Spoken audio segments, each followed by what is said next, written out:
So, thanks for joining us, Tristan, to talk about Isle of Dogs, your film with Wes Anderson, which you were the DP on. Not your only movie DPing with Wes Anderson. We kind of want to start at the beginning with you and your career, really, in terms of asking you about. We know that you started off as an actor and sort of as a crew member, clapperboard, loader, and that kind of thing, and then you sort of moved into animation through working with Aardman, and then you sort of shot many of their films up through to Curse the Were-Rabbit. And we just kind of wanted to ask you a bit about what was that like in the early days of getting on board with this company. You kind of went on to change the face of animation, really. Yes, well, goodness, that was a long time ago. As you say, I kind of had an early manifestation as an actor, and I got a role in a movie, and I'd never been on a film set in my life. I didn't have any idea about the process at all. And within the course of shooting that movie, I became very, very interested in the camera department. And the guy who shot it, Peter Bijou, who won an Academy Award for Mississippi Burning a few years later, was a terribly sweet guy. Was very nice to me, because it was my first big movie, and he was very kind to me, and I got on with him very well. And my educational background was sort of the perfect bonkers mix of A levels. I'd done physics, biology, chemistry, English, and theatre studies A levels, so I had kind of science and art, and I was doing a drama degree at the time. So it kind of just changed my path, really, and that accompanied by the fact that acting is a ludicrously unstable profession to be in. I mean, it doesn't even matter if you're good; you don't necessarily work.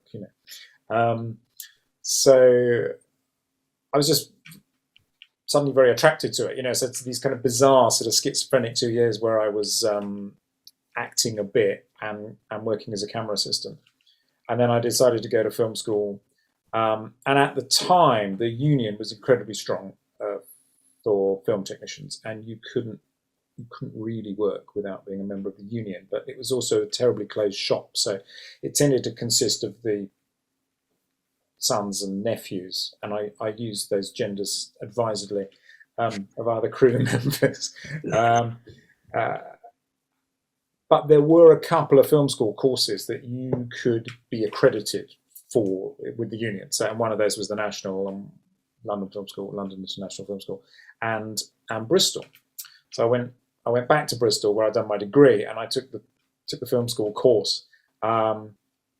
My graduation film, which I'd shot, did very well. I won a few cinematography prizes, and then over the sort of next 18 months, 2 years, I was, doing the usual nonsense of shooting pop promos for friends and short dramas that never saw the light of day, and all those things that we think are going to be significant but aren't, but are in fact incredibly good practice. And then I rang Aardman one day to borrow some lights for a pop promo I was shooting. And Aardman at that point was quite literally 3 guys in a garage. It was 3 guys, and it was a garage, and that's where they shot. I knew one of them, and he said, "Oh, are you doing anything next week?" And I said, "No." He said, "Do you want to come and finish off this commercial?" The way they worked was they kind of laid back. They had no schedule. So they'd start shooting something with no idea when they were going to finish. And the guy who was shooting it had got another job. So I went in, and there I was at the tender age of whatever I was, I don't know, 24, something like that, shooting a big TV commercial on 35mm, just by dint of the fact that they'd run out of crew. And I never had any intention, I mean, who would, of going into stop frame animation as a career choice, because, as a cinematographer, God, it's rarefied and rare and infrequent. It's there's not many people do it for a reason, because there's not a huge amount of good work out there, and at the time there was even less work. But I got into Aardman at the right time, and they liked me, and I was enjoying it, and I rather alarmingly had a child shortly after that. So all that kind of period of my life where I should have been clubbing and doing disgraceful things abroad never really happened, because I actually had some responsibility I had to take care of. So I just stuck in. Whenever they asked me to do work, I went and did work, and I became a sort of regular crew there. But what was happening was, Pete and Dave, who owned the company, they wanted to do something different with stock frame animation, because all stock frame animation was kids' TV, Pingu, Magic Roundabout. It wasn't quite Bob the Builder because he hadn't been invented then, but Trump Turn, Camberwick Green, that kind of stuff. So it was very, very simply photographed, locked off camera, big soft light over the top. It was really just about the animation and about the stories, and there was no art to the capturing of the image, if you like, to be a bit poncy about it. So, what they were looking to do was to take it forward cinematically. And I was there at that point. And, as we got bigger, we actively were moving towards a new look for stuff. And that was primarily in commercials at that time. And the odd short film. So Creature Comforts, for instance, happened during that time, and various other short films. And Aardman started to get profile. They won an Academy Award for Creature Comforts, and they won a bunch of BAFTAs for other stuff. So it was, it was all about time and place, and it being a very intensively creative place to be, because everyone was just trying to hunt for a way to make what we did a proper thing. And then, the combination of that really was Wrong Trousers, which was the opportunity to produce, some longish form stock frame that actually looked like a proper film, and had that aesthetic to it that wasn't all about kids' drama, but was actually about making a beautiful image that stood up to being projected, not just on your telly on Christmas Day, but actually, something bigger. That's a very long answer to a very short question. No, thank you. That's wonderful. Yeah, I mean, just on the subject of those early Aardman films and the Wallace and Gromit films, I think in particular, I think you could probably say the same as me about this. Is that those movies obviously, they're a national institution, as you were saying earlier, to kids, to people, a lot of those kids now adults in Britain. The fact that we're actually chatting to you, the guy who shot The Train Chaser in Wrong Trousers, and all the stuff in Close Shave and Chicken Run, and obviously and Were Rabbit, all those, it's pretty amazing. The stuff that you guys, as you were saying, right there at the beginning of all that, the work that you guys did together is incredible, and it's really, really fun to be able to talk to you about it and listen to you sort of tell us about it. So yeah, touching on sort of the thing that you said earlier of you went into Aardman just sort of almost doing them a favor, essentially. In your time when you were there, is that when you started picking up a genuine love for stop motion animation? Because I mean, you could have gone and tried to break into the live action scene, or was it solely down to the responsibility that you said of having a young child? Yeah, it's a difficult question. I have long hankered to do something different, and I have done other things differently. I mean, the bizarre thing is, I guess in the last 10 to 15 years, I've shot more live action stuff than I have at any other time in my life. And I now have quite a kind of nice mix. I did a couple of live action feature films just before lockdown, and I've kind of arrived at a happy place. And I do a lot of sort of mixed media commercials as well, where, I shoot the animation and I shoot the live action because I know how that stuff fits together. But I do genuinely enjoy the animation now. I think you have to not be too precious about this stuff, because it's a bit like an actor who's very good at comedy saying, I want to play Hamlet. That's not going to happen because you're very good at what you do. And I recognize that I am very good at what I do. Not many people do what I do, but even so, I'm pretty up there. And I'm not boasting about it. It's just I do big movies, and I do big movies that everyone sees. So I'm obviously doing something right, and it would be foolish of me to put myself up against the 500 or 600 excellent live action DPs just in the UK as a contender at my age and this point in my career. I mean, there are many exceptionally talented colleagues who are much better at that stuff than I will ever be. But I do enjoy a bit of live action now and again. And also, I'm now, if you do this stuff for long enough, you don't just become an expert at being a live action DP. You actually become an expert in the whole process of animation. So I am, when I do a feature film, I'm across the storyboarding, the design.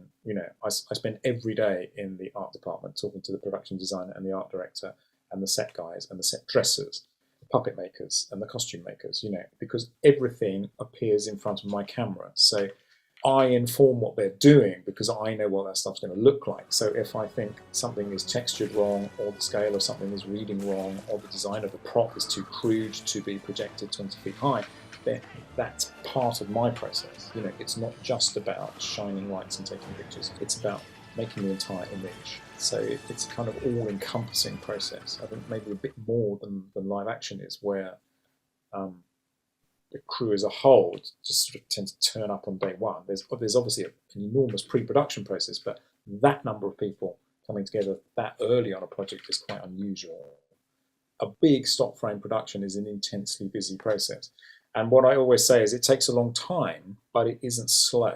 The process is time consuming, but everyone on it is working really as fast as they can. So you also have enormous scale to these things. So I would typically, on a feature film, be running 50 shooting units. So get your head around that. That's 50 sets, 50 cameras, all shooting simultaneously. And obviously a constant turnover of set, action, dressing, occupying an enormous amount of real estate. So my camera crew, my assistants, typically do 10 to 15 kilometers a day around the studio space. And the animators who are doing this process, which seems intensely slow, are working as fast as they can. But what they do is incredibly complicated. And, talking about being an actor, what an animator is doing is feeding a performance through an inanimate object and bringing it to life. So in many ways, that is as performance-based an art as any piece of acting. It's enormously technical, it's very kit heavy, it's very people heavy, it's space heavy. The whole thing is like I always think of it as like an ocean liner, that once it's underway, it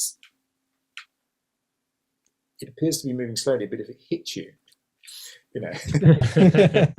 Well, I mean, sort of looking back to what you just said, in terms of the length of some of these projects that you're working on, how do you maintain your passion and your objectivity and your creativity for such a long sort of shoot period? We know obviously in terms of live action work, you can be in a set or out in the field somewhere shooting for 6 weeks, and then you're done, moving on to your next project. Whereas with yourself, it says it can be anything from a year to 2 to 3 and even more. So how do you keep that going?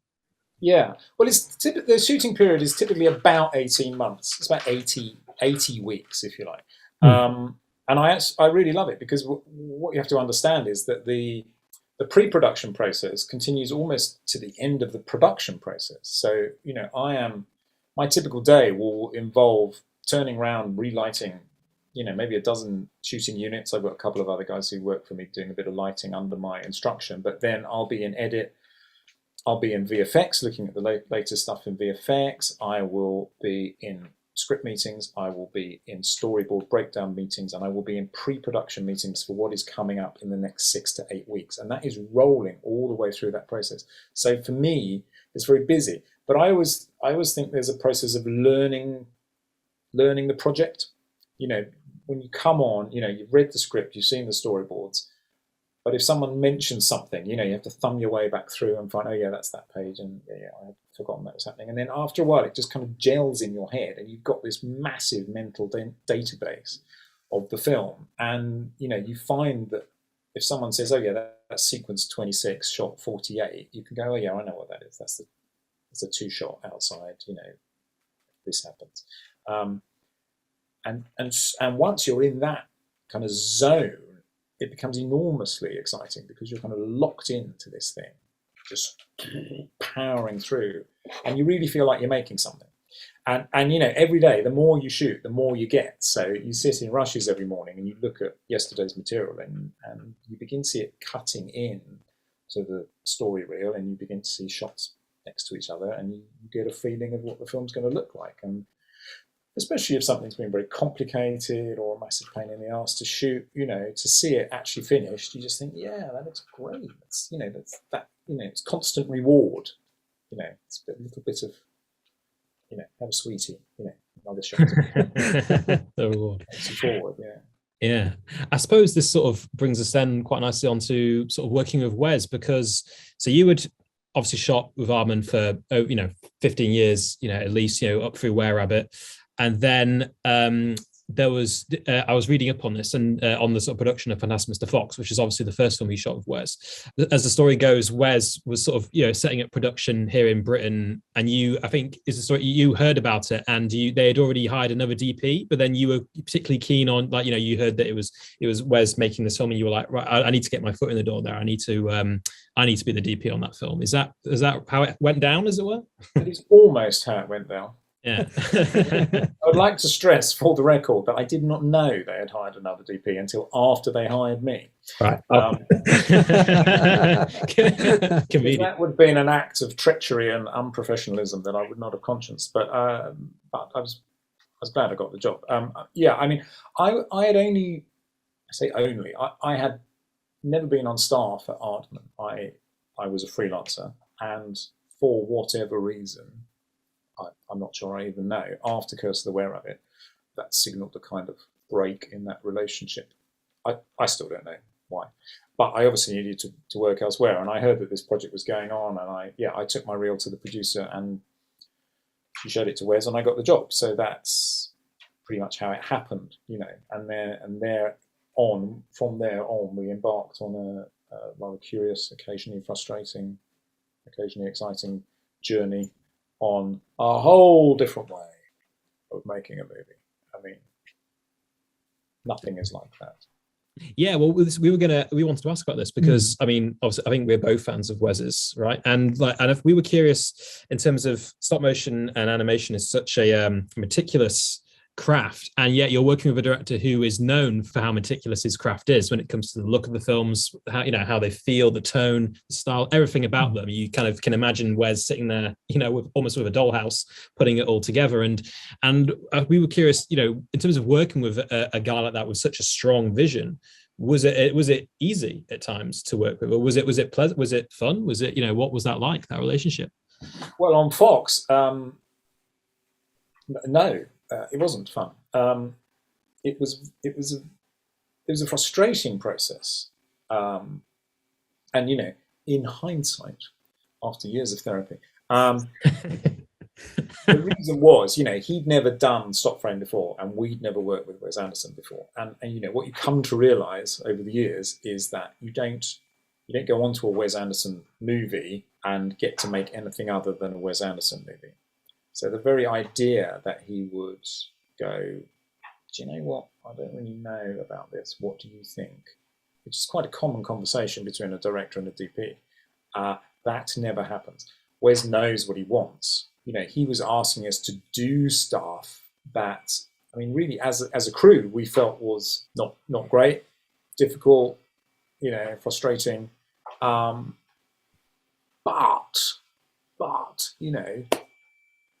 at the end of all that, we did have Fantastic Mr. Fox, and you do have to stand back and go, yeah, okay. Well, a lot of people love that movie. There's not a lot wrong with it. All the things that frustrated us about it are things that make it a Wes Anderson movie. I mean, there are physical constraints on what you can do in terms of miniature cinematography that he wanted us to bend and break and exceed. And I think, he got to learn that you can't always do that because it's Newtonian physics, and it's you can't have the guy by the camera and the guy on the horizon both in focus at the same time. You can in live action because humans are 1.8 meters tall, but puppets are 22 centimeters high. So we had to find new ways. But the interesting thing about him is I learned very quickly that you can't actually say to him you can't actually do that, because what he wants is to be shown that you can't do that. So you do actually have to take the time to do something won't work in order to say to him, this is what it will look like. And then he can process that and go, okay, well, if I can't have that, can I have this? And then the conversation goes on again.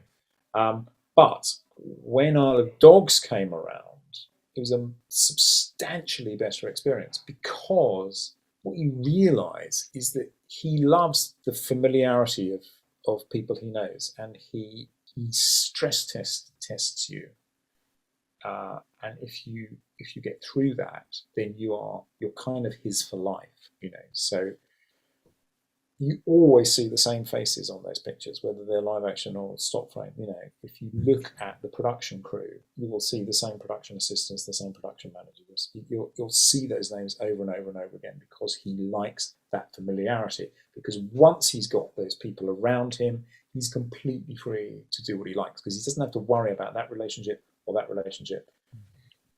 Everyone understands that. And because we absolutely knew what we were getting on Isle of Dogs, it was a much smoother process, and our relationship with him was so much richer, you know. And I count him a very good friend now. He's extremely funny, intelligent, nice guy with very high-end conversation, who is happy to sit in a restaurant and drink a bottle of wine with you, and, you know, have that kind of relationship. But in the directing environment, he's extremely exacting. And that is just what you do with him, you know.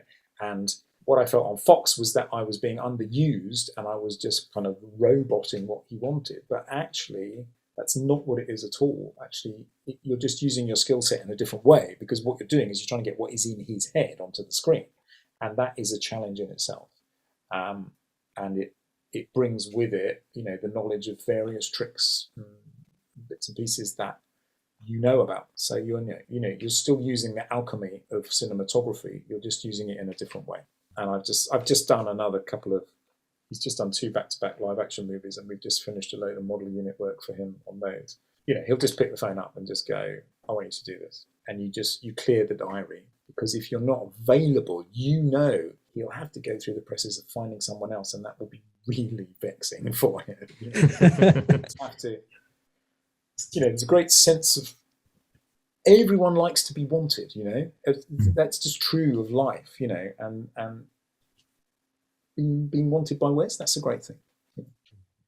There's that anecdote that on Royal Tenenbaums about that Gene Hackman said, which was that, you know, that movie was Hackman's last, or one of his last movies, and when Wes pitched him the film, he wasn't convinced by it. And then he said, then one of the things that Wes sort of said to him, sort of get him on side, as it were, was, "You'll have a great time. It'll be great. You'll really enjoy it making it."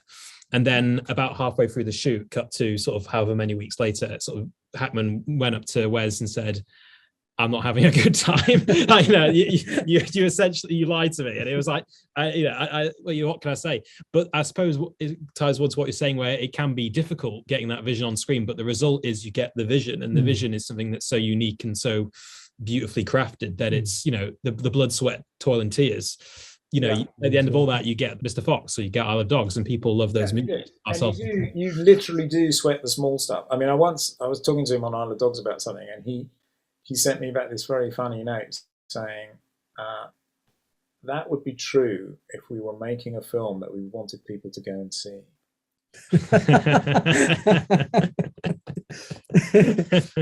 Well, I was going to ask Tristan, like, sort of in terms of that aspect of relationship building, did you ever have an opportunity to speak to Robert Yeoman, who was the DP on his live action films? Yeah, we were curious. Yeah, I spoke to Bob at the beginning of Fox, actually, and he was sort of, it was quite a funny, quite a brief conversation. I don't really know him, but I have had a couple of chats with him, and he just said he likes it flat. Okay. Just like that. Yeah, he said, just don't. Yeah, it doesn't really like key light. He just likes it flat. You know, he likes it symmetrical. So it wasn't much use as a conversation. That was literally it. And in fact, you know, I think I've learned how to push that a bit, because I'll be honest with you, I don't like it flat. I mean, you know, bloody TV commercial in the early 2000s had this kind of trendy, slightly beige, flat look about it, which everyone raved about. And I just thought, you know, a horse could do that if you showed it how. I actually quite like model lighting. You know, I like chiaroscuro, I like high contrast and things like that. So I always try and weave a bit in, and occasionally he bites and he likes it. I don't think you should always give people exactly what they think they want. You should give them, you should offer serving suggestions, you know, some lettuce, some tomato, and some corned beef, whatever, you know, offer it up. If he says no, then no is no. You know, there is a temple scene in Isle of Dogs at the beginning. There's an absolutely stunning set where the little Shinto priest kind of shuffles across and rings a bell. And I lit that, and I was so pleased with myself. I took a screen grab of it and took it home. And the next day, he said no. That's not how I want it to look. I want it flat. So I flattened it off. He said, yes, that's great. I love it. And a couple of days later, I was talking about this to my girlfriend, and I opened my laptop and I showed her the first image, and I went, what do you think of that? And she went, oh, that's beautiful. That's absolutely fantastic. And then I showed her the next image, and I said, what do you think of that? Oh, and she said, oh, God, that's a bit flat and dull, isn't it? That's what I did, and that's what he wanted. And she looked at me and she said, it looks like he took a piece of your soul out. And I thought, that's exactly what it felt like at the time. But actually, you know, the audience don't care about that.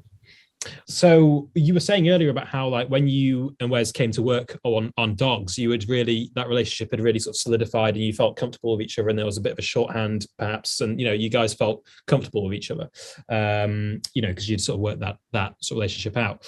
And so with Dogs, the look is so much more, it's so different to Fox, and there's for me, when I was watching it back, there were so many sort of shots and framing techniques which are so much more adventurous. They just appeared to me to be more adventurous and more bold. And I wanted to ask, like, whether that was a result of you and Wes being more in tandem, that you're more confident with each other in terms of what you could do with the camera and with the animation. Yeah, that's an interesting question. I mean, yes, to an extent, certainly. I mean, I think what you have with Fox is a kind of intensely organic environment. You know, it's hills and trees and burrows and things like that, with the odd bit of kind of industrial chic, you know, sewers, things like that. Whereas Isle of Dogs, you know, the formalism of the Japanese look, you know, which borrows a lot from Hokusai woodcuts and things like this, and, you know, early Japanese cinema, and the fact that, you know, they have this beautiful tradition of lacquer work and calligraphy and all these things. You know, it's a very different palette. It's a very different geometrical set of shapes to put in front of the camera. So, you know, it does have that very different look. You know, and a lot of that is to do with that. You know, there's a lot of hard surfaces, a lot of squares and oblongs and things like that, rather than soft grass and hills and leaves. And because of that, the palette's very different. You know, it's a city palette and a trash island palette, whereas Fox is just, it's orange, you know. It's like one of the most orange movies ever made. Orange and brown, yeah. It's just, yeah. I mean, there's this fantastic lighting gel called Medium Bastard Amber. That's called. And I went through rolls and rolls and rolls of this stuff. It's kind of warm dusk. It's the colour of the sun at dusk. So it's a very beautiful colour. Wow, we used a lot of it on that job. You know. Whereas Dogs is completely different. You know, all the Trash Island stuff is meant to be kind of base white. You know, it's almost like a matte white thing, and then you'll get the occasional kind of crazy colour. But it's quite a lot of monochrome on the island. And then the interiors, you know, it's all about that Japanese vibe. So like the hospital and the lab and things like that. It's very structured, hard lacquer surfaces.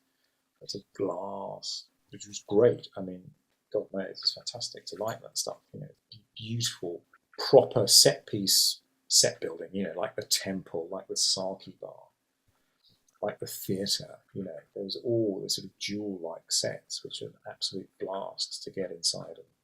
make it look great. It's a very different vibe, really, in terms of environment, and I think that's what gives you that different look. But the baseline is still the same. There's lots of very symmetrical framing in it. Everything is framed on the middle, the third, the quarter, the fifth, the seventh. And we check that with a grid on the screen. It's not approximate, it's exact. And if it isn't, you'll see. There's the very deep depth of field, very wide lenses, little signature quirks like small, tiny dots of light on the horizon. Just a dot of light somewhere at the back of the image, just for no reason, just like a point of light there or there, anywhere, just something like that. He'll always ask. I'll have it ready now because I know he'll want it. We have a nighttime scene, and he'll just say, "Just put a dot of light on the horizon for me." And is he doing all this on the set, sort of over your shoulder, sort of pointing it out, or is he? Yes and no. I mean, the legend of his absence is true, but he's there because of the internet. I've got immediate access to him all day long. He's just not physically present, which on Fox was a nightmare. I mean, that was the biggest thing that kind of freaked us out. So how do we get hold of him? Because we didn't have as good communication whenever we started that job, 2007, as we did when we did Dogs. But on Dogs, I could send him a clip or I could send him a frame, and he'd be back to me within 30 seconds. And he'd either email me or WhatsApp me or he'd call me, and we'd talk stuff through, and he'd normally email unless it got very tricky, in which case he would pick the phone up. But he was never absent on the communication front, and he, we would get in I would get in at about 7 a.m. in the morning, and I knew he'd be there if I needed to talk to him, and he would be online until the end of edit, which was about 9. So it's a 14-hour, I don't know, probably weed in a bucket, but you know what I mean? It's just, he's present. He's very present. Mm-hmm. Mm-hmm. So, I mean, that sort of leads me to actually a question that, just from what you're saying right now, that's what popped into my mind is, in that instance, do you, as the DP, sort of take over the ship, running the ship, as it were, on a day-to-day basis? Because as you've said earlier, I mean, you are there almost from pre-production, looking at all these different teams and looking at every element almost. So do you feel like you're as well as the cinematographer Tristan, are you also putting on several other hats to sort of make sure that the ship is righted if anything were to go wrong?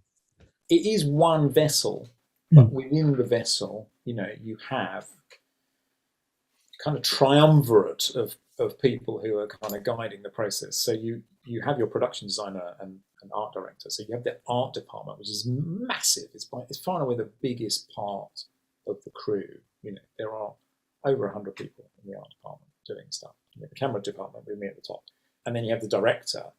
And then you have edit and VFX that fit around that, and everyone informs the process. What I have 30 years of experience, so I can see stuff coming that's going to go wrong, and I have an opinion generally on everything if needed. But the real person who drives a feature film, and any feature film, stop frame or live action, is the first AD. If the first AD isn't good, you literally don't get a movie. It's all there.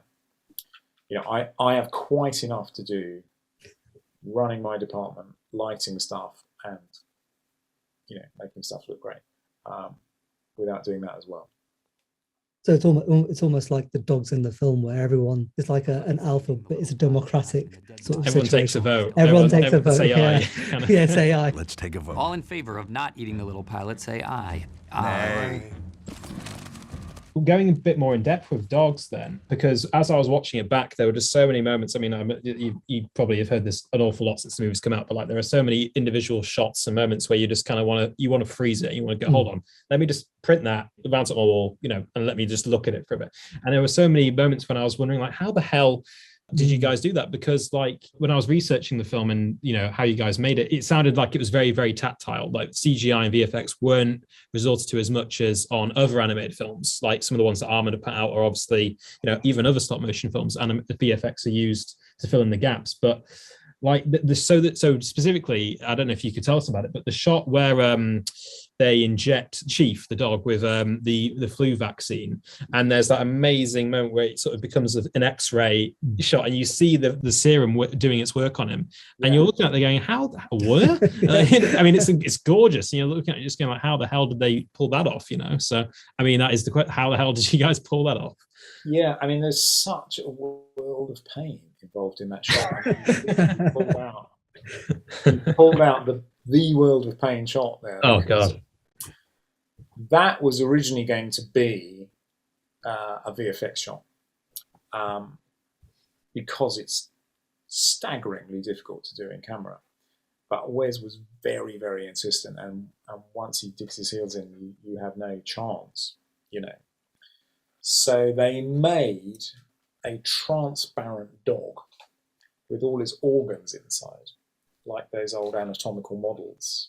I think Damien Hirst did a kind of big version of one of those. So it was based on one of those models that you could take apart and take all the organs out of. It had to look like that, and it had all these tubes in it. What you can do is the animator animates the puppet and then takes a frame. Okay, and then they have to move the puppet again to take the next frame. But they don't move the puppet. You can take that frame again in a different lighting state. And you can take it again in a different lighting state, and again in a different lighting state. And we quite often do this. So we have multiple lines of exposure for every frame, and they all sit in a different file. We use a file system. And the animator has no part in this. They just press the button and they stand aside, and the lights do what they have to do, and the camera does what it has to do, and then it just goes, okay, you can do your next frame. And the animator just sees the line they're working in. But what it gives us is the opportunity to have different lighting states, which we can then utilize and blend together in order to give us a kind of magical feel. So to get the kind of glow and very specific kind of tiny lighting effects, we can actually just take a frame with just those lights on, or just one element turned on. And then what VFX do is they take those and they layer them all together. So they're not actually creating a VFX, they're creating a composite, if you will. That doesn't technically involve creating anything, just blending.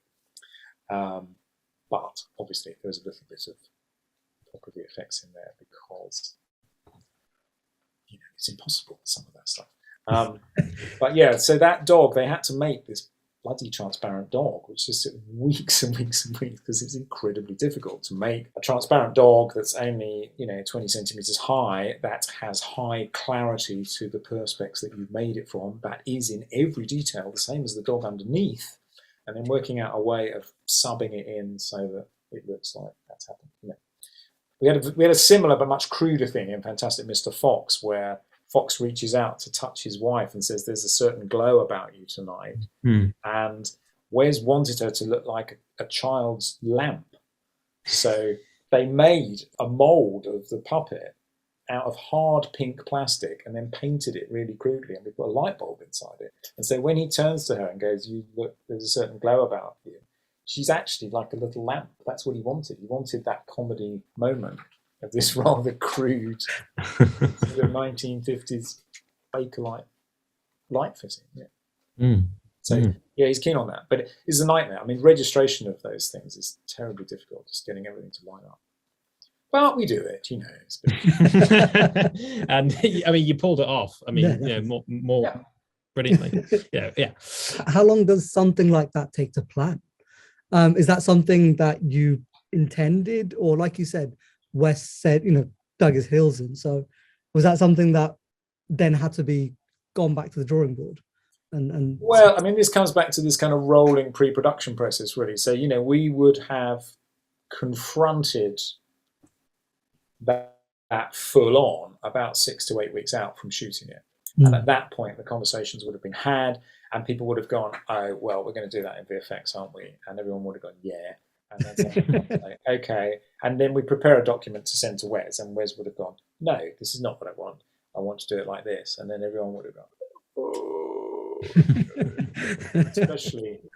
especially the puppet department, who are absolutely rammed. So on Isle of Dogs, they made over 600 puppets. Just consider the implications of that. So every one of those puppets has a steel and brass fully articulating armature inside, and then they are skinned, and then they are costumed, and then they are wigged, and then they have all their facial replacements for speaking. So, and they are, key characters, of which you make several so that you can work across multiple sets with those key characters. The dogs are, every single hair on those dogs is punched in by hand into a silicon matrix. So those dogs are conservatively 20 to 25 grand a piece. So it's a very expensive, ultra time consuming, ultra specialized thing. And the puppet department are like this, they're just like, we're going here, we have to have this ready by this date. And then suddenly you go, oh, by the way, can you make an anatomically perfect transparent dog? You are throwing, and by that point in the production, you've probably got every decent puppet maker on the planet working in your puppet department. It's the United Nations on these jobs. It really is. People come from every corner of the world. I had a Japanese woman motion control operator on Isle of Dogs. I had another Japanese girl in the electrical department. I had a Turkish woman on the camera crew. I had, in the camera crew alone, which is probably one of the smaller departments, I had people from 9 different countries. So, you gather talent. So when you throw something like that at them, you really are pushing the boundaries. And then, they come in at the weekend, and they come in at bank holidays, and they all look like death. I was going to say, on a thing like that, on a project like that, do you keep any sort of souvenirs? If there's 600 puppets, is there 2 or 3 in a space in your home somewhere? On Wes films, Wes gets everything at the end. He has an enormous archive, which is just getting bigger and bigger and bigger and bigger. But he did give dogs to all the key crew, and I did get a dog. And I got the best dog. I got Black Chief. Hey. Emaciated Chief, before he becomes White Chief. He's under a glass dome in my house in Pride of Place. Wow. That's a 20 grand puppet. That was a good gift to get. Because you were describing how much blood and sweat went into the that shot of the transparent dog and the flu injection. We were sort of wondering, are you actually able to sit down and actually watch a movie that you've worked on and look back at it objectively, or do you just see the mistakes or the pain, as it were, that went into making it? You do see the mistakes and the pain because you're looking out for them. But there's a kind of fantastic chemistry that takes place when the mixed soundtrack goes on, and the crew don't see that until the film is finished. So even when I'm grading the movie, when I'm sitting in the DI, I'll probably watch the completed movie 40 or 50 times during that process until I'm sick to death of it. But I watch it mute. So I probably know what it sounds like with the vocal track on, but I've got no idea how it is with the orchestra, all the Foley, all the effects, everything. And it's so transformative. I mean, really, sound makes such a difference to picture. It really, really does. It is unbelievable. And it kind of smooths over a lot of the stuff, which is odd, isn't it? So there's kind of audio plaster on the bits of the image that don't quite work. And I think it's because it helps the cuts so much. You can drive a cut through with a piece of music that wouldn't otherwise work on a purely visual basis.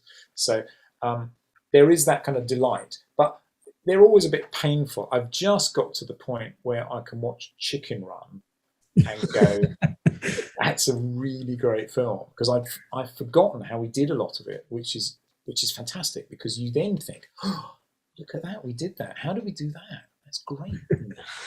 And the thing about Chicken Run is there are no VFX in it. It's all in camera. All those daytime exteriors, that's in front of the camera. All that stuff, that's all set and painted backdrop right there. There's no green screen. There's no digital set extension. nothing. It's all there. And it's all on 35mm film.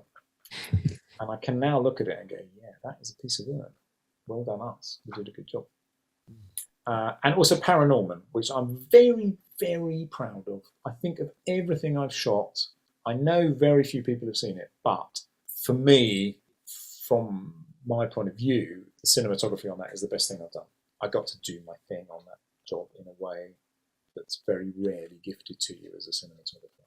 Speaking of cinematography again, we know that you had a chance to meet Jack Cardiff, legendary DOP. Yeah, we were doing our research for this, and we came across that little anecdote you said where you met him, and it was just kind of amazing because obviously we've seen The Red Shoes, and we've seen like those Powell and Pressburger movies he did, where the cinematography he did is like so ahead of the curve, and it looks amazing. It still looks incredible, and we were just kind of wondering what that experience was like meeting this sort of legend of cinematography, like this British sort of icon in a way.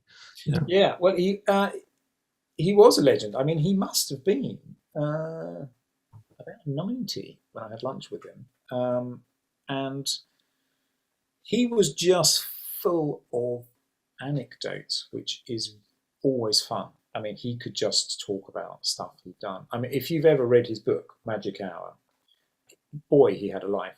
He had a saucy life. I think he dated a lot of significant actresses in his time, and as well as shooting a lot of great films. And he was only about 5'4", very twinkly, gold teeth. Yeah, still talking about stuff that had kind of annoyed him years and years ago. He was talking about shooting Anna Karenina, which was directed by King Vidor, and Audrey Hepburn played Anna Karenina. And he was moaning on about this scene where she gets into a carriage and sits back, and Jack had wanted her to sit back and go into complete darkness because he felt that it spoke to the plot rather well, and King Vidor wouldn't have it. He said King just wasn't brave enough to let that happen. He wanted light on her face, so I had to put light on her face. And still annoyed him. This is what you were talking about, isn't it? With with some of the directors you worked with, you want to do one thing, but then they dig the heels in and they're like, no, it's got to be this way. Yeah. I mean, some directors just don't direct cinematographers at all. You just kind of turn up and you go,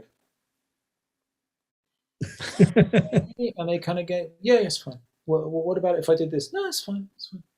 Sometimes feedback is good. Let's have a conversation about this. I've done this. What do you think? Maybe we could do this. Maybe we could do this. This is just a suggestion. But some people's heads are just in the action. That's all they want to think about. It's funny.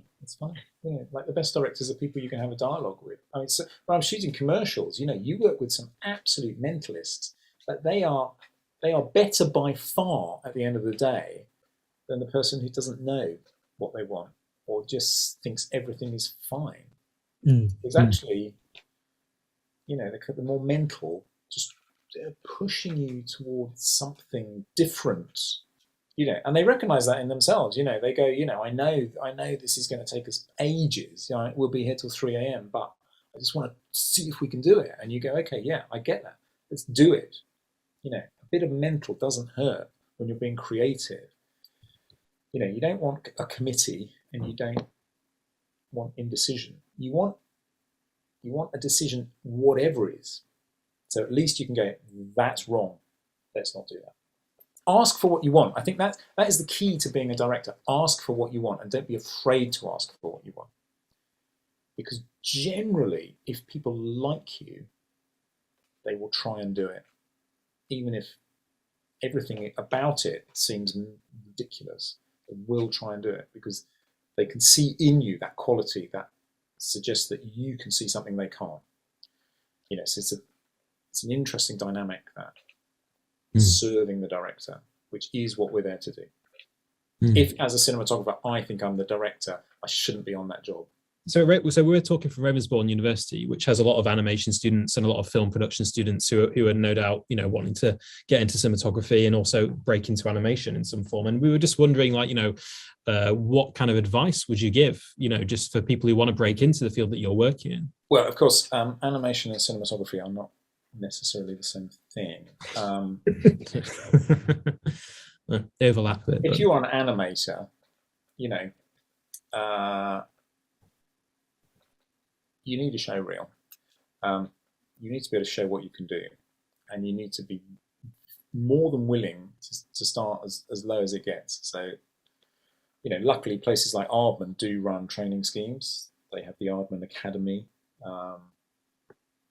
If you want to go into animation direction, then you should be looking to go to the National, because at least there your stuff will be seen by a suitably large audience. But I know people, I work with people who've been to Ravensbourne, and there are some halfway decent animators who've come out of there. So, that's obviously working. It's about innate talent, and it's about getting that down. But as in anything visual, audio describing what you've done is not going to cut it. You need to be able to show stuff you've done.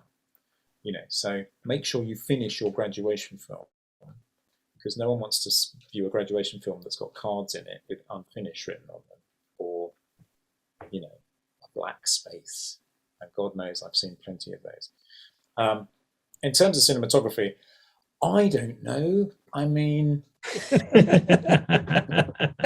is the key question. Yeah. I think the advice I always give is, it just seems like the coolest thing you could possibly do.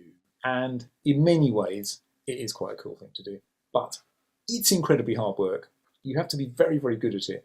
And it ain't just about making things look pretty. The amount of people management you have to do, the amount of just daily dicking about with production, and, everything that being the head of something brings with it. It's, we are not left in monk-like peace to perform our art to the best of our ability, because there's always a schedule, there's always a budget, and there's always someone who wants you to go and do something to take you away from that. There's always someone in your way, So it's just about, like animation, it's about doing enough to show you can do something, and just making sure you make the most of your opportunities. So shoot whatever there is to shoot.